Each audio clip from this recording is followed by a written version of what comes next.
Hi, welcome to another video. A while ago, I did a video for 35mm challenge that my friend Mark had sent me. He said, go and buy 35mm camera. I chose this DSLR, as you may remember, and I finally picked up a film for it. It cost me £8.99. It's Kodak Gold full film 200 ISO 24 exposure film. So, how do we put this in? It's all very tricky. No, there's no little clasp. It's just a case of putting it in and closing the door. Here we go. I'll turn it on. Yeah, look. It's given me the settings there. The dial is telling me that I'm on exposure number 1 and the film is loaded. I've got full battery. I've got 24 exposures, that's all I've got. So it's not like a digital photography where I'll snap, maybe even take 3 or 4 of the same image just to make sure I've got the right settings. So it's all up here now.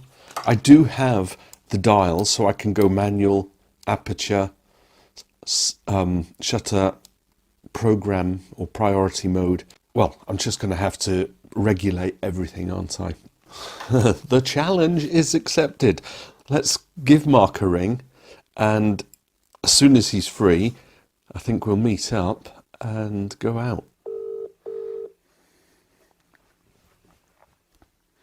Hey, Mark. Hi, Tudor. How you doing? Yeah, not too bad. How are you? Yeah, I'm all right. I've got a 35mm film. I finally got it for our challenge. So I wondered, are you free? And do you fancy going out to use it? Yeah, sounds good to me. You set the challenge, so you also had to go and buy a camera. So I'd be interested to find out what you bought. Yeah, sounds good. Okay, shall we meet up then? How about down in Folkestone at the Harbour Arm? Sounds good. Right. An hour? Yeah, an hour's time. I'll see you there. Oh, perfect. All right, see you later. Bye for now. Bye. That's it. We're going down to Folkestone. We'll take some pictures and catch up with Mark. So he's going to be in today's video. 1 hour later. Now, I think we should go out and exercise our 35mm cameras. Now, you set the challenge, and I got this many moons ago. I think I got it for less than 20 quid.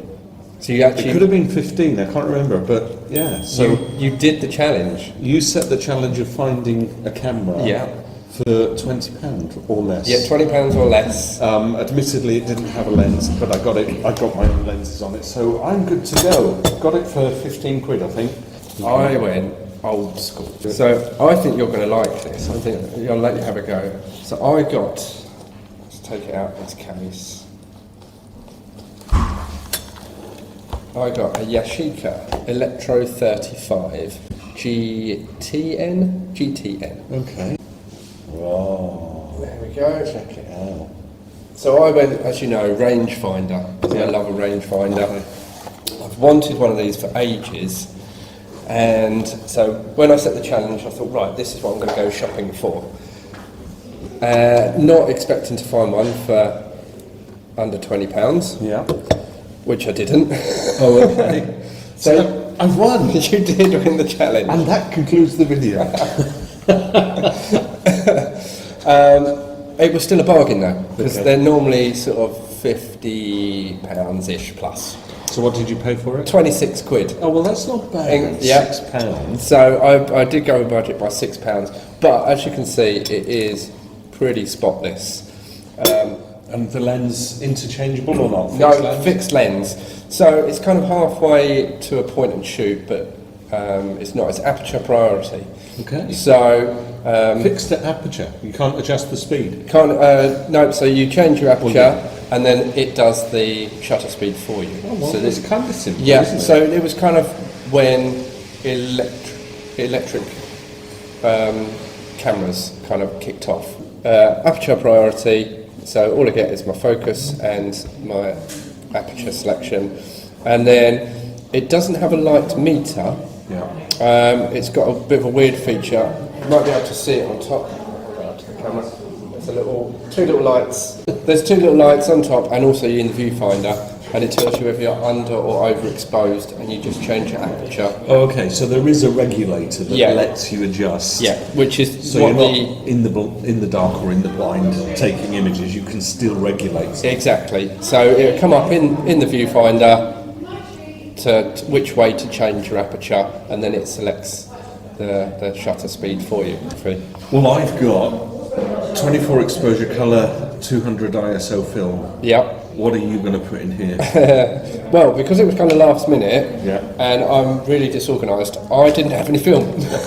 So I stocked up. So I've got one colour and one black and white, and I just need to pick which one to use. But you said street photography is your thing, I- and I think black and white works for that. I think it's a black and white day today. It's an overcast It's cloudy, isn't yeah, it? it's a bit grey, a bit overcast.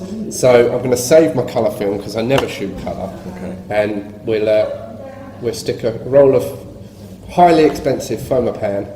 You paid I think it was £5, £6, and yeah, 36 shots. So That's not bad for 36, is it? And it's just a case of getting it processed. So what we'll do, we'll finish our coffee, Yep. and then we'll go out and take Okay. some images. oh, before you pause it, Oh, yeah. Interesting fact. Do you want an interesting fact on the Electro 35? Yeah. This is the camera that Spider-Man used in The Amazing Spider-Man. Peter Parker had, it wasn't a GTN, it was a GSN, which is the silver version, Okay. in The Amazing Spider-Man. So check out The Amazing Spider-Man and you get to see Peter Parker using his Electro 35. Good. Okay, I'm going to go and be Spider-Man.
If you haven't got any sound, I'll do a voiceover for you.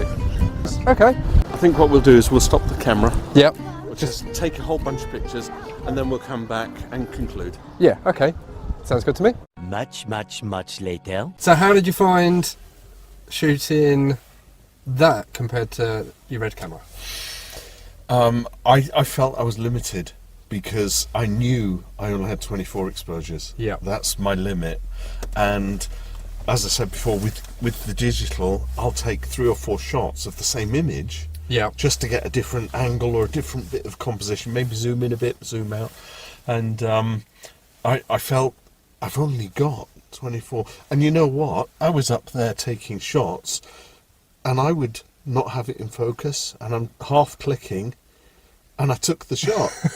So I know. Not expecting it to autofocus. Yeah. Yeah. But it actually, and that's really just getting used to the camera. Yeah. To be quite honest. Yeah. And so, although I'm manually focusing, there is a little gauge, and it's a yellow line at the bottom of the viewfinder. And when you focus and you push the focus ring, a little dot appears to say, Oh, okay. You're in focus, and it's like, perfect. So. Digital, you're out there, click. Yeah. You've got to seriously do some thinking. Yeah. Before you take that shot. Yeah, well, I think that's one of the things I've spoken to you about before with shooting film. One of the reasons I like shooting film is because you just have to be a bit more considered. It slows everything down. So, even more so for me because I do everything manual. Okay. So, and people moan that I take too long to take a picture. But wedding photography is yeah, not your bag, no, right? definitely not. No, sports And photography. Wait for a minute. Yeah. Did you get some good shots? Did it work for you? I really like the camera. I did struggle with it a little bit. Okay. It was because I do everything manually. Even with my digital camera, I quite often shoot manually. I'm just starting to get used to using the autofocus. On your digital on my camera? digital camera, yeah. Whereas this, I felt a little bit out of control. Everything's kind of taken away. All you've got is focus, and then the arrows telling you as you like me to, basically. Yeah. But as you said about the pressing thing, Yeah. you've really got to force that pressure. Yeah, it's a long way. And I wonder long if travel. it's the fact that it's a new camera for you. That's a new camera for me. I know I've Yeah. had it a few months, but I've not used it before. Yep, It's getting used to the kit. it is. Yeah, it's. And will you get used to it? Do you Yeah, think I you'll really use it? enjoyed it. I really like it as a camera. It'd be interesting to see how the pictures come out. Okay. You like your big vistas, don't you? I shoot quite close up usually, so Okay. I usually shoot with quite a shallow depth of field. So I'm used to being sort of quite like, which is the 1.7 on this is quite nice for me, so you can get that shallow depth of field. But it's quite a grey, dreary, overcast day, and every time I tried to get like a shallow depth of field, it would go, no. I'd be trying to shoot it in like f2 or something, and it would go, no, you can't do that. You need to open the aperture So a bit more, you let need- more light in. You need like Or darken it or f11, whatever, yeah, sort of f8, f11, f16, and I'm like, but you want the shallow depth and I of want the field, shallow so- depth of field. So we'll see. They might come out really lovely. It's supposed to have a very sharp lens, so, but where I kept trying to tell it, I don't want that. I want a shallower depth of field. There was one shot I took. I think it was of a seagull. No, a pigeon. Remember you walked past, and they were, I see it. Why are you taking pictures of pigeons? And I was have like, an interest. yeah, I was like, I want a really shallow depth of field. There's a picture of this interesting pigeon, and then it selected the shutter speed, and it just went click. And I was like, yeah, well, that's going to be blurry, A isn't it? blurred pigeon. So there's going to be a blurry pigeon in there somewhere. Let's get them developed, and then we'll conclude the video that way. Brilliant. Because it might be we do it together, or if you don't get yours developed, I'll conclude the video with mine. Yeah, that's fine.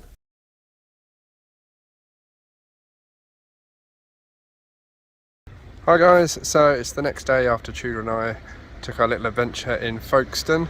As you can probably see, it's a lovely day today. I'm now back in my hometown. I've got about 10 shots left to use, so I thought I'd head down here. Now we've got some better weather and we can get them sent off to Tudor. Apologies if the sound is a bit bad. I've only got my phone to record on, so none of the fancy equipment that Tudor's got. So what we're going to do, we're going to take a wander down the beach, get some nice shots of the beach huts. Obviously I'm using black and white, so it's going to be interesting. It's late in the afternoon, so we've got some nice long shadows we might be able to get. So we're going to wander all the way down there, and then all the way right down there. I'll take a little bit of video while I'm going, while I get my shots, so you can have a quick look at what we're shooting, and hopefully I'll have time at the end to do a little review of my new camera and tell you what I think of it, and hopefully come out with some nice shots. I've only got about sort of 8 shots I think looking at it to play with, but we get down there, some of the rocks maybe be nice and contrasty with the shadows, so I reckon maybe we can get a shot of some of this seaweed clinging to the rocks. Let's see what we can get. We've got a few oysters kicking around. There we go, there's a remnants of an oyster. There we go, focus, thank you.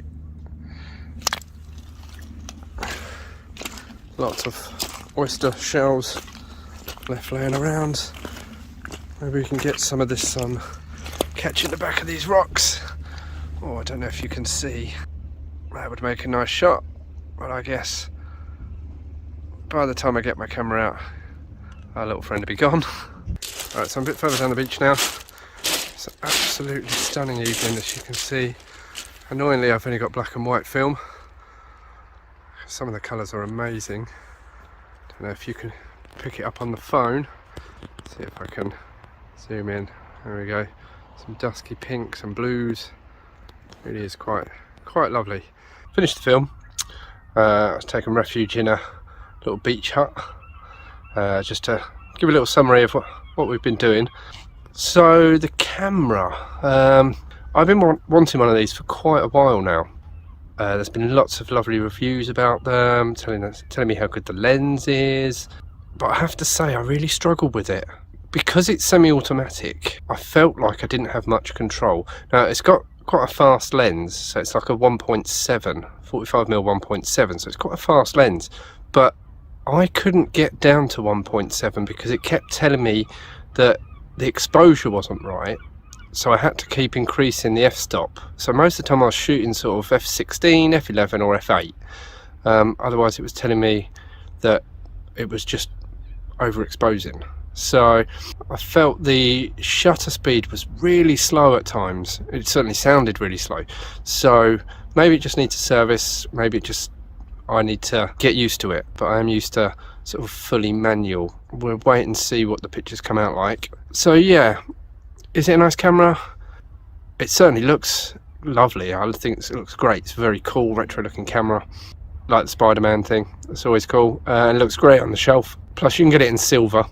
But yeah, it's nice, but I have struggled. We'll wait and see what the pictures come out. They may be really nice, maybe lovely and sharp, but personally, will I use it much? I don't know.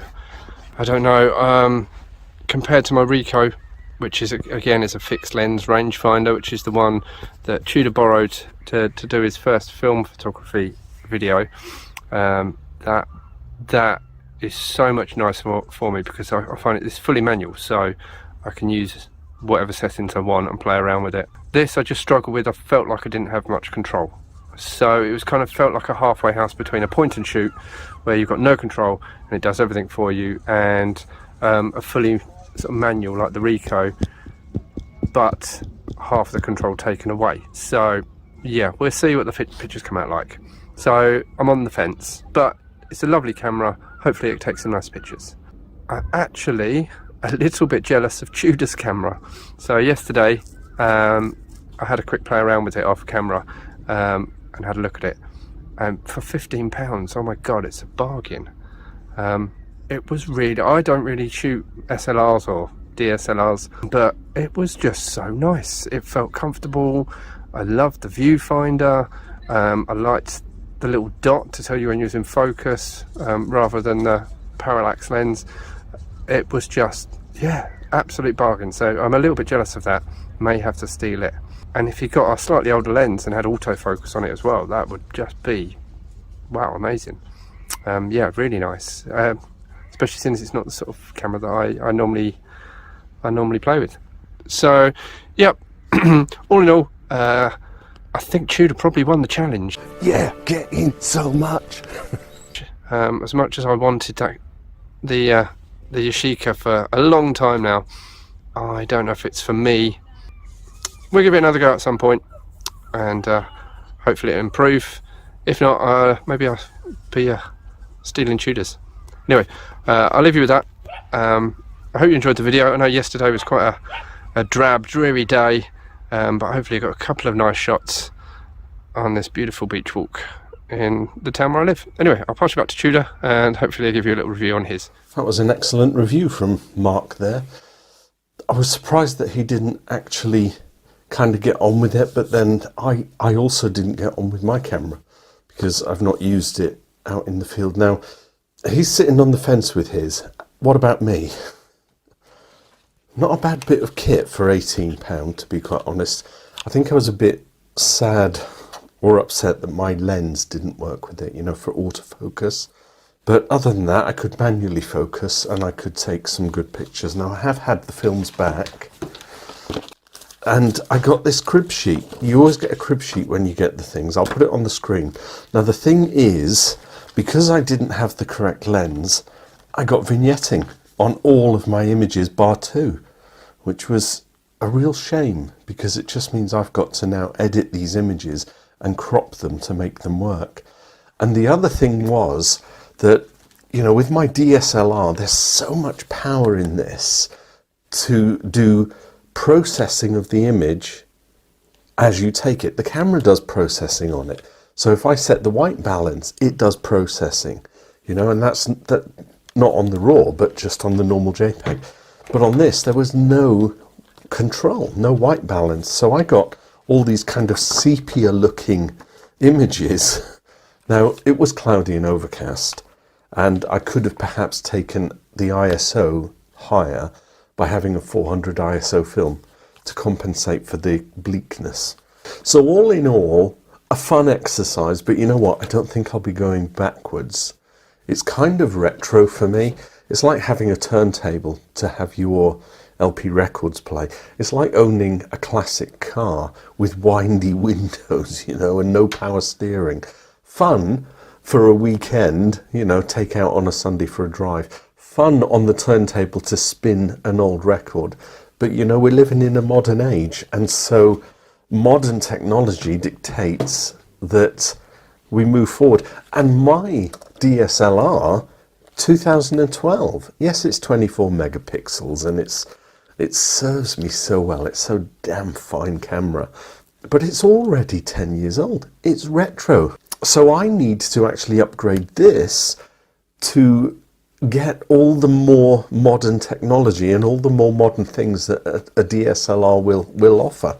If DSLRs are the future, because, you know, there's so many new cameras out there. And I know that you can buy modern film cameras, which would probably be better than this, which is from the 90s. So all in all, a good exercise, but I won't be going backwards. I was quite happy with the printouts in the end. You know, they came out quite well.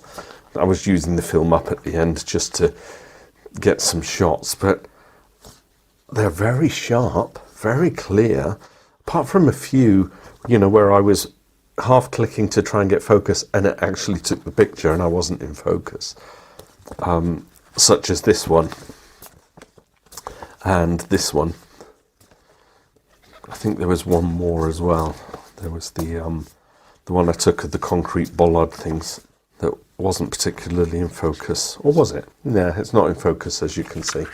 So what I'll do, I'll conclude the video, because by the time I put it all together, Mark will have given me his. So we'll have a little gallery now of Mark's favourite images, or the ones that he wants me to display, and then I think I'll just do a selection of my ones as well. So yeah, the 35mm DSL camera, not DSL, SLR camera challenge part 2 complete. And you know what? I don't think I'll be doing another 35mm camera challenge, because I won't be using a 35mm camera. It's not my bag, baby. Yeah. So with that, thanks very much for watching, and I'll leave you with the gallery, and I'll see you in another video. Bye for now.